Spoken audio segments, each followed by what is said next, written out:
Mishnah 42, Karilla A, al comienzo del nuevo capítulo.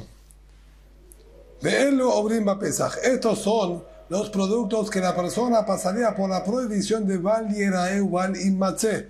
En el primer capítulo estudiamos con respecto a la prohibición que nos dijo la Torá de no tener y que no se vea en nuestro poder y en nuestros terrenos y propiedades ningún producto leudado. Si bien aquí no vamos a hablar puntualmente de algo que es de productos que son netamente hametz, netamente pan y masas leudadas, de todas maneras, al estar en su composición compuestos con parte de estos productos, la Mishnah nos está enseñando que también está dentro de la prohibición de la Torah y no podemos tenerlo en nuestra propiedad.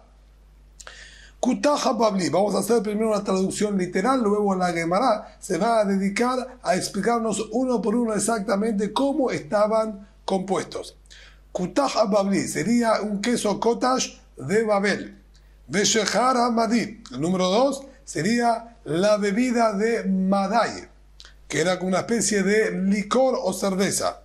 Vehometza Edomi. Tercero sería el vinagre de Edom. Cuarto, Zitum Amitzri. Cuarto es el Zitum de Egipto, que vamos a ver exactamente en la Gemara, que era exactamente esta mezcla y este preparado que ellos tenían. Aquí tenemos en la Mishnah, ¿sí?, 4 alimentos distintos, cada uno originario o típico de algún país, como dije aquí, uno de Babel, otro de Madai, otro de Edom y otro de Mitzrayim. Cada uno de estos productos tenía su país de origen normal. Sigue la lista. Después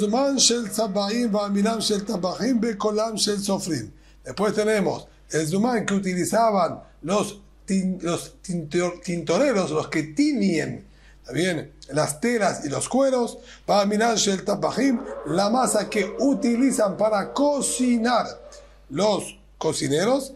Colán shel sofrim, que vamos a ver en la Gemara, que aparentemente es una especie de pegamento. Bieliezer agrega también ciertos tipos de productos que utilizaban las mujeres para maquillarse y embellecerse, que también la Gemara va a explicar dónde estaba el inconveniente y qué utilidad le daban exactamente. Zea Kelal, la regla que tenemos que sí entender en claro, porque así como está en estos productos, es aplicable en cualquier otro producto que tenga las mismas características. Todos los que estén compuestos con alguno de los 5 tipos de cereales que nombramos anteriormente, trigo, cebada, centeno, espelta y avena, cualquiera de todos ellos que sean parte y composición de algún otro producto alimenticio, etc., también van a estar dentro de la prohibición de Validae o Valimase, que no se vea ni se encuentre en tu propiedad durante Pesach.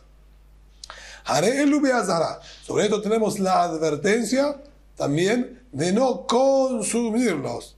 Pero no estaría penalizado con karet, con muerte prematura. Si bien la Torah dice todo aquel que consuma del leudado es castigado, penalizado, lo alenu, con karet, con muerte prematura, estos están prohibidos de consumir, pero no llegan al nivel máximo de prohibición como para que reciban este castigo, sino va a ser una prohibición menor que también Pelín Eder, con la ayuda de Hashem, va a ser explicado en la Gemara. Nos dice la Gemara, así estudiaron y enseñaron nuestros hajamim, ya que la Mishnah nuestra nos nombró el Kutah Babli, el queso, ¿sí?, cottage de Babel. La Gemara aprovecha a decirnos las características y beneficios que podemos obtener del Kutah Babli, beneficios y daños también, ambas. Hay 3 cosas que dijeron sobre las influencias que tiene el cottage babilónico en la persona que lo consume. Uno, metamte metalev, provoca un poquitito de cerrar el corazón, que al nuevo Kluger, él explica que la intención quiere decir que le cierra la capacidad de comprensión a la persona, dificulta también el análisis, ya que mantiene a la persona un poquitito abombado. Un mesameta enaim. 2. Provoca un poquitito de ceguera en la vista de las personas. Y también debilita el cuerpo. Aquí, las 3 cosas que nos dijeron son 3 cosas negativas y un poco dañinas para el cuerpo de la persona. Y explica la Gemara el porqué de estos 3 daños y perjuicios que nos trae el Kotaj de Babel. Lo que dificulta la comprensión es por los restos de la leche que tiene. Obviamente todo queso es a base de la leche, pero los restos de la leche, del suero de la leche, traen a la persona una especie de modorra y pesadez, y entonces no tiene esa amplitud mental, no puede tener esa vivacidad para comprender y estar atento a las cosas.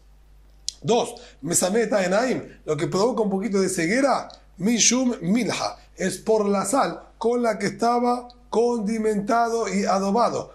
La sal que utilizaban era sangre que venía procedente de Sedom, de las orillas y los márgenes del Mar Muerto. Esa es una sal muy fuerte y ácida, y la persona que Haz Shalom coloca parte de esa sal en los ojos de la persona daña muchísimo la vista. Y como este Kutash estaba salado con este tipo de sal, quien lo tocaba y después quizás se refregaba los ojos o se rascaba los ojos, solía recibir un poquitito de esa sal y dañaba entonces livianamente la vista de la persona. Y en tercer lugar, Mahshetakuf, debilita el cuerpo, le trae un cierto malestar y decaidez, Mishum Kumanita de Uma, porque lo que tenía característico este cottage era que para cortar la leche y darle ese sabor ácido, utilizaban pan, trozaban pan y lo colocaban dentro de esta mezcla para que se corte bien la leche y tome mayor acidez el queso, pero no retiraban nunca el pan de ahí adentro. Entonces el pan que quedaba dentro de ese cottage se terminaba pudriendo dentro del mismo cottage y también lo consumían. Al estar en un estado putrefacto, esto dañaba el cuerpo y traía debilidad y malestar.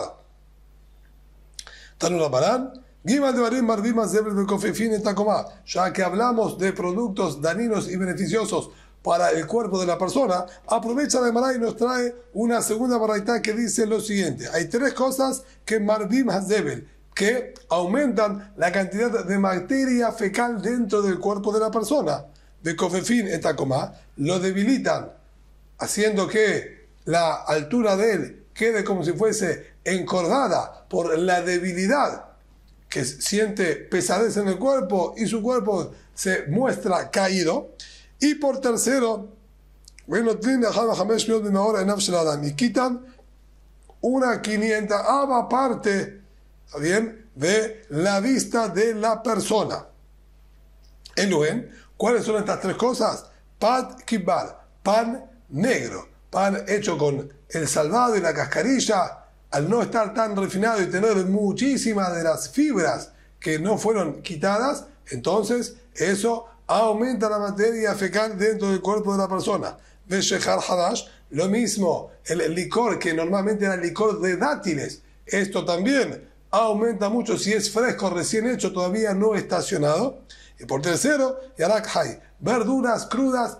Rashi dice, por ejemplo, cebolla, puerro, lechuga. Si la persona come en cantidad y de manera bastante frecuente y rutinaria, esto trae estas mismas consecuencias. Por otro lado, hay 3 cosas que disminuyen la cantidad de materia fecal que produce el cuerpo.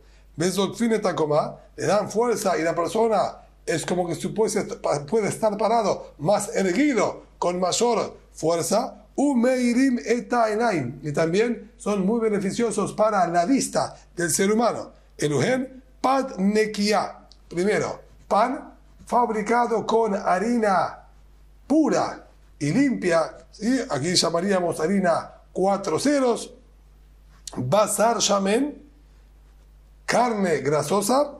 Beyain y Ashan, y vino añejado. Explica la Gemara, pan nekiá de samida. Pan limpio sería fabricado y producido con sémola limpia de la mejor calidad. Pasar shamen, carne grasosa, sería de sefirata de la iftah, de una cabra que todavía no dio a luz. Es decir, que la cabra esta todavía no tuvo que utilizar de sus alimentos y sus recursos y reservas naturales para alimentar a la cría que se está formando dentro de su cuerpo, porque estamos hablando de una cabra que nunca dio a luz todavía, entonces la carne de ella todavía se mantiene bien grasosa y jugosa y es benéfica para el cuerpo. Y yain yashan atik atike. Y cuando hablamos de vino añejo, nos referimos a un vino que ya tuvo estacionado años y otros años, es decir, por lo menos 3 años de estacionamiento del vino. A eso llamamos yain yashan, vino que fue añejado, y sobre ese es que está diciendo la verdad que es benéfico para el cuerpo de la persona. Ahora, normalmente, dentro de todos los productos y alimentos que la persona pueda consumir, normalmente son beneficiosos para alguna parte del cuerpo y a su vez son dañinos para otra parte del cuerpo. Lo que es bueno quizás para los músculos no es bueno quizás para el corazón. Lo que es bueno para el corazón puede ser dañino para otras partes del cuerpo. Y esto, dice la Gemara, es normal y natural en cualquier producto. Hay solamente un par de excepciones. De caché le hay, me ale le hay. Lo que es dañino para esto es benéfico para esto. Bar, mi zengue vila retiva, con la excepción de el jengibre fresco, que todavía está hidratado y no se disecó. Upil pelearista, el pimiento alargado. Upat nekiá, el pan, como dijimos anteriormente, fabricado con harina refinada y blanca. Ubasar shamen, carne grasosa, beyain yashan, y el vino añejado de Maale le kule gufé. Estos son benéficos absolutamente para todos los miembros del cuerpo y por lo tanto serían los mejores alimentos por excelencia para que una persona consuma de ellos. Ahora bien, vamos a retomar lo que había dicho en la Mishnah. Acabamos entonces de manera indirecta de explicar el cottage al-babli, este queso cottage de Babel, que lo fabricaban agregándole trozos de pan para la fermentación y cortar la reacción de la leche para producir este cottage, y lo dejaban a los trozos de pan dentro de este queso. Por lo tanto, tenemos aquí problema también en Pesaj, ya que es un queso que tiene dentro de él, como dijimos, disuelto los trozos estos de pan. Por lo tanto, está prohibido, como dijo la Mishnah, tenerlos en la propiedad de uno durante Pesaj, y también estarían obviamente prohibidos de consumirlos. Nada más, como aclaramos al final, no estaría hayab de karet, no se aplicaría la pena de karet, de muerte prematura. El segundo producto que nombró la Mishnah, también oriundo de otro país, Shehar Hamadi, sería la bebida que tomaban en Madai, que es aproximadamente por la zona oeste de Irán, de Ramu be Meseare. ¿Por qué? Si bien lo que normalmente solían fabricar por toda la zona de Irak y el Medio Oriente era licor de dátiles. Eso era la bebida normal, aquella bebida alcohólica que solían utilizar, era normalmente licor de dátiles. En cambio, en Madai, ellos tenían una bebida distinta que la fabricaban en base a granos de cebada que dejaban en remojo, lo que quizás hoy en día nosotros conocemos con el nombre de cerveza. Eso era un producto que solamente en Medio Oriente se utilizaba en Madai. Por eso tuvieron los jajamim advertirnos de, ojo, esa bebida de ahí no es como la que tomamos normalmente, que es en base a los dátiles y no tendría problema en Pesaj. Esta está producida con cebada y por lo tanto tiene que estar prohibida. De Hometz HaEdomi. El tercero que nombró nuestra Mishnah fue el Hometz HaEdomi, el vinagre de Edom. Dice la Gemara, ¿qué inconveniente tiene el vinagre en Pesaj? De Shadube Seare. Ellos, para poder producir el vino, tenían que agregarle granos de cebada. La cebada es lo que producía que el vino se arruine y se fermente porque de lo contrario, al ser que era un vino de tan buena calidad, no se avinagraba de manera natural. Tenían que artificialmente provocar el avinagrado. Para eso agregaban granos de cebada. Entonces esto nos traía problema para Pesaj.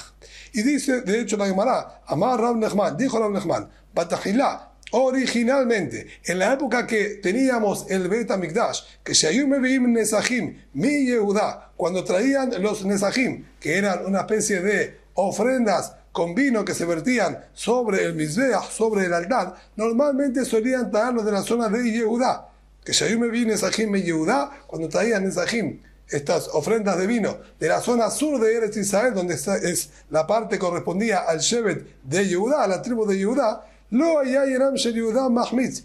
Para esa época, como ellos ofrendaban a Boreolam vino, Boreolam a su vez les retribuía con que los vinos de ellos sean buenos y poderosos y no se avinagraban, a menos que agregaban cebada para avinagrarlo artificialmente.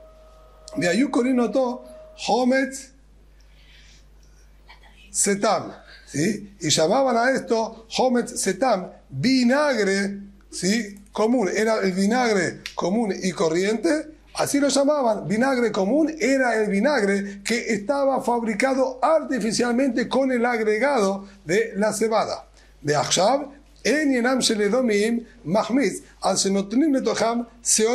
en cambio, en la actualidad que no tenemos el Bet HaMikdash, la verajá, esta bendición que Boreolam mandaba al vino de los Yehudim, se perdió. Y la que recibió esa bendición es el vino de los Goim, de Edom. Edom representa a Roma, es decir, el vino de los romanos, que era el imperio dominante en aquella época. Ese es el vino que en la actualidad, dice la Gemara, no se avinagra de manera natural y fácilmente, y necesitaban agregarle la cebada para que se avinagre.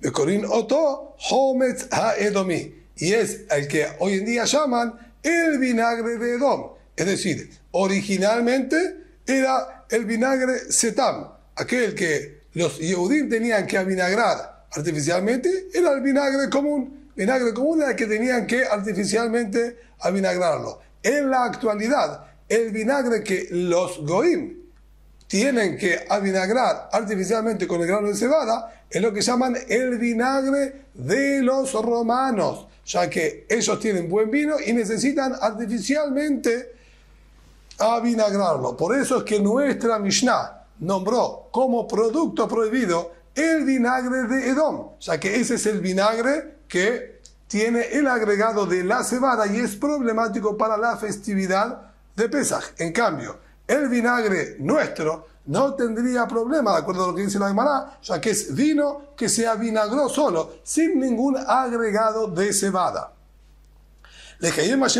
Este cambio que hubo con la destrucción del Bet HaMikdash entre nuestro vino al vino de ellos, está dentro de lo que dice el Pasuk. Con eso se cumple lo que está escrito en el Pasuk, Sheneemar, Imalea Joreba, Imalea Zo, Harebazo. El Pasuk ahí está hablando puntualmente de los Yehudim, y los Yehudim, la ciudad de Tzor, una ciudad judía, y una ciudad de los Goim, de los gentiles, y el Pasuk está diciendo, se llena de lo destruido. Es decir, una ciudad, la ciudad de los Goim, se construyó y se enriqueció de lo que fue destruido y quitado de los Yehudim. Una se construye con la destrucción de la otra. Y Meleazó, Harebazó. Si esta está construida y llena, que esa otra ciudad está destruida. Meleazó, Harebazó. Y si la ciudad de los Yehudim está construida y edificada y llena de riquezas, la de los Goim es la que está en falta. Y esto es exactamente lo que pasó. Cuando nosotros teníamos el gran templo, nosotros teníamos la abundancia y la bendición, y el vino nuestro no se avinagraba fácilmente. Ahora que está destruido, toda esa bendición y abundancia pasó hacia los Goim, y el vino de ellos es el que no se avinagra de manera sencilla y natural. Rav Nachman bar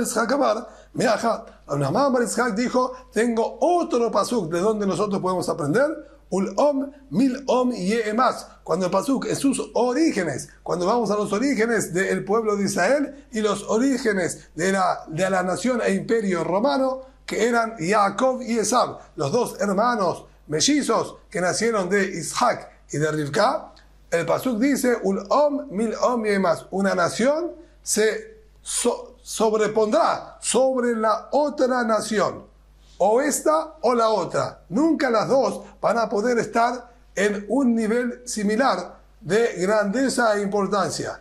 Una va a estar por sobre la otra. Entonces, cuando los Yehudim están bien, los romanos están abajo. Cuando los romanos están arriba, los Yehudim están abajo. Este es el mismo concepto que estamos nosotros recién manejando con respecto al vino, el vinagre. Aprovecha la Gemara para decirnos un dato interesante relacionado con el tema del vino que se avinagró. Tania, Amar Rabbi Yehuda, dijo Rabbi Yehuda, ve Yehuda, en la zona de Yehuda, como dijimos en el sur de la tierra de Israel, Barshoná originalmente, en la época que estaba el Bet HaMikdash, Halokeach Hometz Me'amaharetz Elo Tzarich Lehaser, quien compraba vinagre de una persona ignorante, que ya nombramos en varias oportunidades que el ignorante no tenía los conocimientos vastos, ¿sí?, y necesarios para cumplir con todas las alajot y todas las leyes que nos exige la Torá, y por lo tanto acarreaba muchas consecuencias en el trato que tendríamos que tener con ellos y cómo nosotros también obrar frente a estas personas. Dentro de estas alajot nos encontramos con el problema de la compra de productos agrícolas. Al ser ellos faltos de conocimiento, no podíamos apoyarnos en que hayan cumplido con las leyes de los terumot y maserot, de todas las dádivas y diezmos que hay que separar de los productos agrícolas. Entonces, quien compraba de ellos no podía consumir el producto de manera directa. Tenía que procurarse de solucionar y diezmar de acuerdo a las distintas reglas y pautas, ¿sí?, que están especificados justamente en el tratado de May. Es complicado, ¿sí?, es todo un masejet entero, pero hay manera de solucionar el problema. Solo que hay que saber que cuando uno estaba comprando de este ignorante, él no puede consumir inmediatamente y tiene que hacer todo el proceso de diezmado como corresponde. Sin embargo, nos dice aquí que al comprar vinagre, incluso de estos ignorantes, él no tzarich lehaser, no necesita diezmar y solucionar nada y puede consumirlo directamente. Pero en Shahazaka, él no va en la mina temer, ya que ese vinagre, al ser como dijimos, que había mucha bendición y abundancia, el vinagre no era producto del vino. El vino es un producto importante y es un producto comestible y consumible y necesitamos nosotros entonces diezmarlo como corresponde. El vinagre, como no era vino que se avinagró, era mina temer. En aquella época venía de la borra que quedaba debajo del vino y por lo tanto no necesita ser diezmado. De Achshav, lo que a Hometz Me'amaretz, en cambio, en la actualidad, que no tenemos Bet HaMikdash, dijo Rabbi Yehuda, quien compra vinagre de un ignorante, tzarich lehaser, sí necesita diezmar de acuerdo a la manera correspondiente, porque es vinagre de vino. Es decir, esto era vino, y el vino, todos estamos de acuerdo que necesita ser diezmado. Es el producto por excelencia que la Torá habla y lo trae como modelo, del cual tenemos que nosotros que diezmar y dar las donativas, terumá para el Cohen, etcétera, etcétera. Entonces, como viene del producto que sí necesita ser diezmado, entonces no nos apoyamos en que este hombre ignorante lo haya hecho como corresponde y nosotros antes de consumir este vinagre vamos a tener que diezmar correspondientemente. Hasta aquí es lo que dice la Gemara, que va relacionado obviamente con lo que estudiamos anteriormente, la diferencia que generó también con respecto, ¿sí?, la abundancia que había en el vino que no se vinagraba a la época posterior a la destrucción de Bet HaMikdash, cómo cambió también en relación a las leyes de diezmos y dádivas. Sabar Rabbi Yehuda, aprovecha de manera para preguntar y terminar de analizar. ¿Acaso sostiene Rabbi Yehuda temed lav bar isuregu? ¿Acaso sostiene Rabbi Yehuda que el mosto de la uva no es necesario diezmarlo?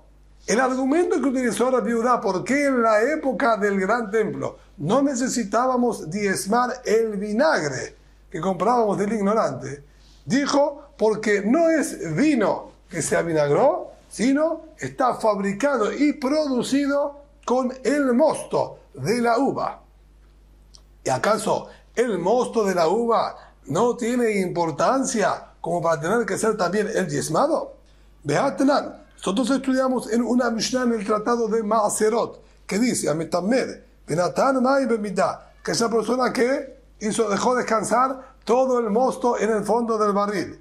Y ahora, una vez que tiene solamente el mosto, porque ya el vino lo pasó a otro barril o lo consumió y le quedó solamente el mosto, y él le agrega agua para volver a producir vino, un matzah que de mitato. Vamos a suponer, el hombre puso 10 litros de agua sobre el mosto que había quedado, y ahora, al cabo de 1 o 2 semanas, el tiempo que sea necesario, él regresa y sigue encontrando la misma cantidad, pero ahora está toda de color borravino y con olor también a vino, porque fue tomando del sabor y los líquidos que quedan en la borra, y se vuelve a transformar en vino. Dijo ahí la Mishnah Patur, este nuevo vino que acabamos de producir está exento de que se le tenga que sacar los termot y maserot, las dávidas y los diezmos, ya que esto es agua que tomó sabor y color, pero es agua. El agua no es un producto agrícola y por lo tanto no necesita nada de todas estas dádivas y diezmos. En cambio, el Rabbi Yehuda discutió y dijo, sí, está obligado a sacar diezmo también del vino que fabricó con el mosto de la uva. Entonces, ¿cómo es posible que haya dicho él acá que lo que compraban del ignorante no necesitábamos diezmar este vinagre porque era producto del temer, del mosto? Y si tú mismo, Rabbi Yehuda, has dicho que del mosto también necesitamos sacar las dádivas. Y se llamará Ajika Amar. Así es lo que quiso decir Rabbi Yehuda. Los nechshedú ameares a la temer. No fueron sospechados los ignorantes de no sacar de esto. Es decir, lo que nosotros desconfiamos de estos ignorantes, de acuerdo a esta interpretación, no es por la falta de conocimiento solamente que ellos tienen. Algo de conocimiento y noción, ellos sí tienen, pero prefieren no interiorizar y no estar muy atentos en las cosas porque les genera a ellos pérdida monetaria. El hecho de no tener conocimiento de la gravedad y la seriedad de las cosas, esto hace que lo tomen a la ligera y no separen los diezmos como corresponde.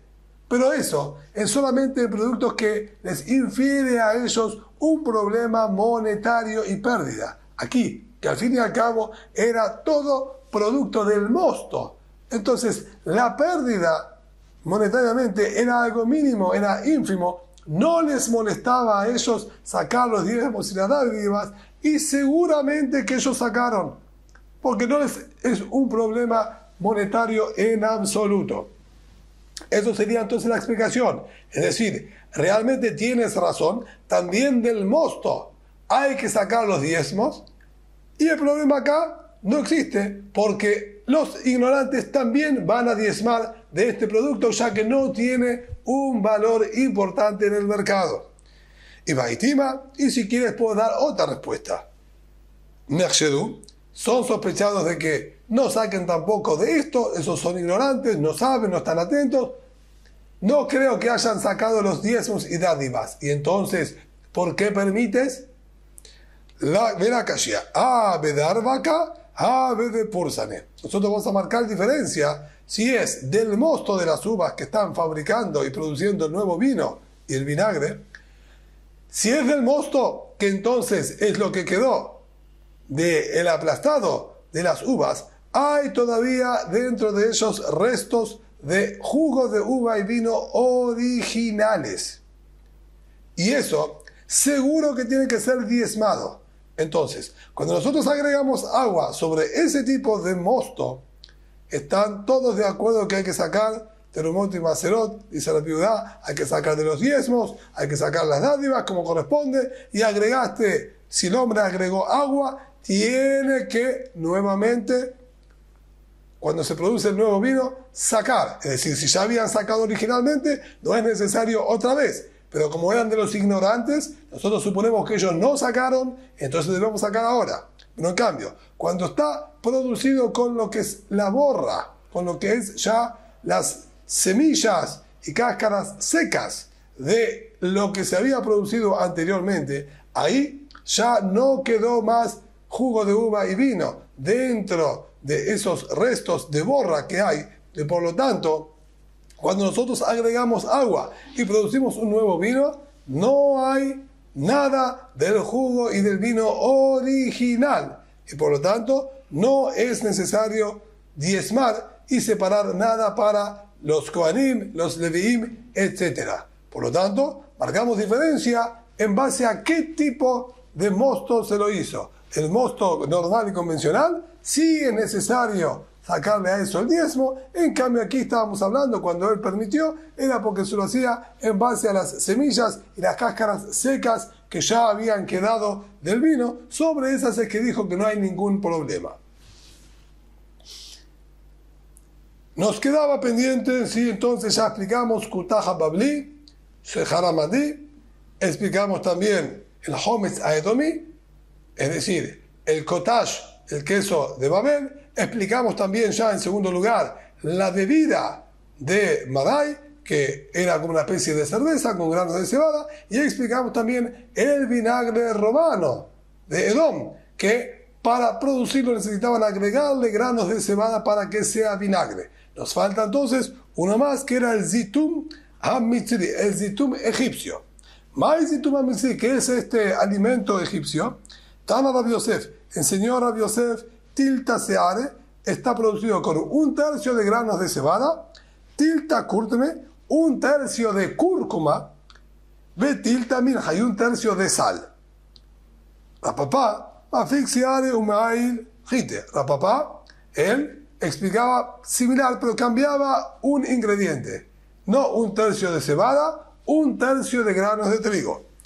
Simanej, cisne. Y el simán, para recordar quién había dicho cada una de las posturas, si Rabbi Yosef dijo trigo o Rabbi Yosef dijo cebada, dice, acordate la palabra cisne. La palabra cisne tiene 2 samaj, 2 s, entonces relacionás Rabbi Yosef, que tiene una S también, con seorim, cebada. El que tiene en su nombre una S es el que dijo el producto que tiene una S. En cambio, Rapapa, que no tiene ninguna samaj, ninguna S en su nombre, él habló del trigo, que tampoco tiene ninguna S. Y ese sería un indicio para recordar quién fue el que había dicho cada una de las explicaciones. De una manera u otra, era igualmente, obviamente, producto problemático para Pesaj, ya que es trigo o cebada, cualquiera de los dos son problemáticos. ¿Y qué es lo que hacían? Taruleu, los dejaban todos en remojo un tiempo indefinido. Ve kaluleu, después tostaban todo en el horno. Ve tajaleleu, y se molía todo junto. Y con eso preparaban una bebida. Ve shatuleu midivja beadatzarta, solían beber desde Pesaj hasta Shavuot de esta bebida, no nos dice la cantidad, si diariamente, pero iban bebiendo de este brebaje que preparaban, de que emite marpere, aquella persona que estaba constipado y tenía dificultades para evacuar, aflojaba y ablandaba todos los intestinos, facilitando la evacuación.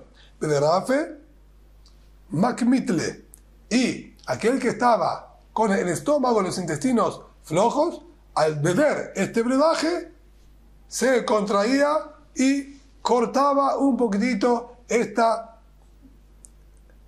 desperfección en el cuerpo. Ahora bien, dice la Gemara, lejole velaisha ubara, para una persona enferma o una mujer embarazada, sakantá. Es realmente peligroso, ya que esto va a ablandar y liberar el intestino de manera muy pero muy fuerte, provocando, Hasbe Shalom, problemas de deshidratación y poniendo entonces en riesgo de vida a la mujer enferma o a la mujer, al hombre enfermo o a la mujer embarazada. Por lo tanto, había que estar atentos y tener ese cuidado. De una manera u otra, entonces queda claro que este producto era problemático para Pesaj al contener o trigo o cebada.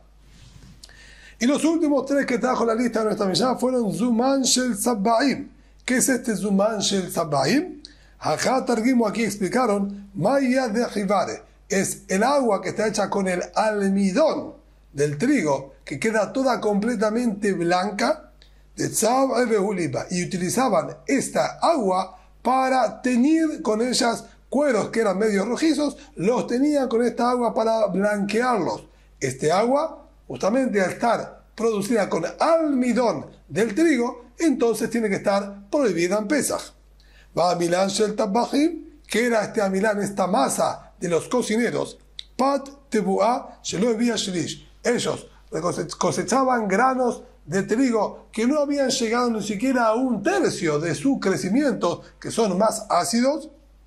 Con eso fabricaban una harina y mezclaban y preparaban una masa. No era una masa para consumir, era una masa para ayudar al cocinado. Producían esta masa y la colocaban arriba de la olla para que todos los vapores y grasas y aceites que se van evaporando se absorban en esa masa, manteniendo húmeda la comida sin que se seque y que ciertos vapores vuelvan a entrar en la comida. Esta masa también obviamente es problemática en Pesaj. Y el último era Kolan Shel Sofrim. ¿Qué es este Kolan Shel Sofrim? Ajá Terguma, aquí explicaron ferrura de ushkafe. Explicaron que era el pegamento que utilizaban los talabarteros, aquellas personas que trabajan con el cuero. Cuando ellos querían producir un cuero ancho, tomaban dos cueros, le agregaban este pegamento que tenía agregado de harina y pegaban las dos capas de cuero, produciendo un cuero ancho. Entonces este pegamento era problemático al estar compuesto también con harina.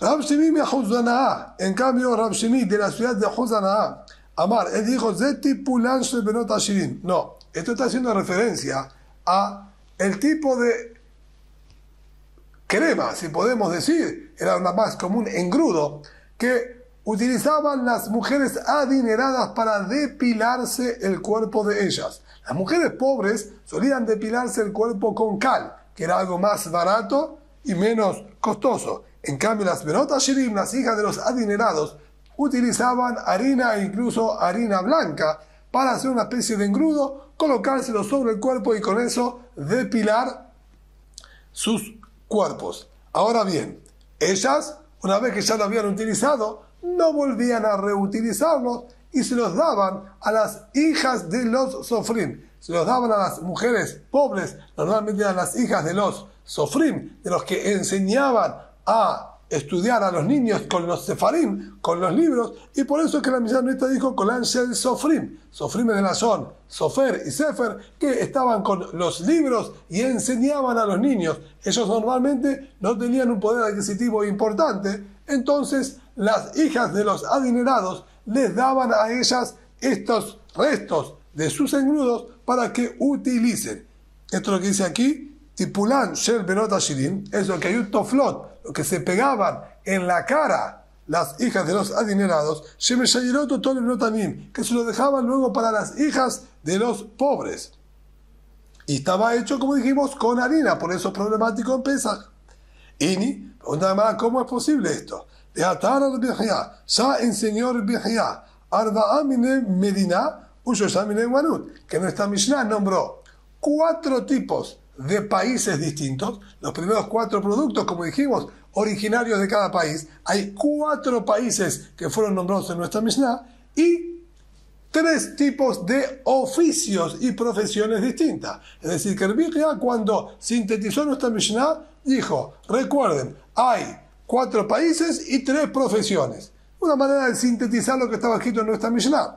Ahora bien, de acuerdo a la primera explicación, que era el pegamento que utilizaban los talabarteros, entonces estamos hablando de una profesión. Tiene sentido lo que dijo Rabbi Yehuda. Pero si estamos hablando en cambio de el engrudo que utilizaban las mujeres adineradas para depilar sus cuerpos, ¿dónde está la profesión? Quedaría fuera de lugar lo que Rabbi Yehuda dijo, 3 tipos de profesiones. Aquí no hay ninguna profesión. Ferruna de Ushkafe. Entonces, ¿tú qué quieres decir? Como la otra explicación, que era el pegamento de los talabarteros. Ahí es verdad que tienes una profesión, pero Amai Karele, Hay Kolan Shel Sofrim. ¿Por qué llama esto Kolan Shel Sofrim? Cola o pegamento de los Sofrim. ¿Qué tiene que ver el sofer con el talabartero? Kolan Shel Rasanim. Lo debía haber llamado el pegamento de los talabarteros. Entonces, no es compatible el nombre. Sí es compatible lo que dijo el Bijá, que debe ser una profesión, pero no es compatible con el nombre que figura en nuestra Mishnah. Amar Rabo Shaya, dijo Rabo Shaya, Leolam Feruna de Ushkafi. Lo correcto es inclinarnos a que era el pegamento de los talabarteros. De Amai Karele con Ansel Sofrim, y lo que interrogaste e indagaste, ¿por qué entonces lo llama pegamento de los Sofrim? De Sofrim Name Medab Kim Behu Neyarotehen. Porque aquellos que fabricaban libros con hojas vegetales para poder producirlo, ellos también utilizaban el mismo pegamento que utiliza el talabartero, utilizaban los que fabricaban hojas y libros para pegar las hojas. Por eso es posible llamarlo Kolan Shel Sofrim, el pegamento de los Sofrim, de los que producían hojas de los libros. Entonces, en conclusión, este es el tercer producto que nombró nuestra Mishnah de las 3 profesiones, que también obviamente es problemático en Pesach, ya que en su composición tenemos harina de trigo.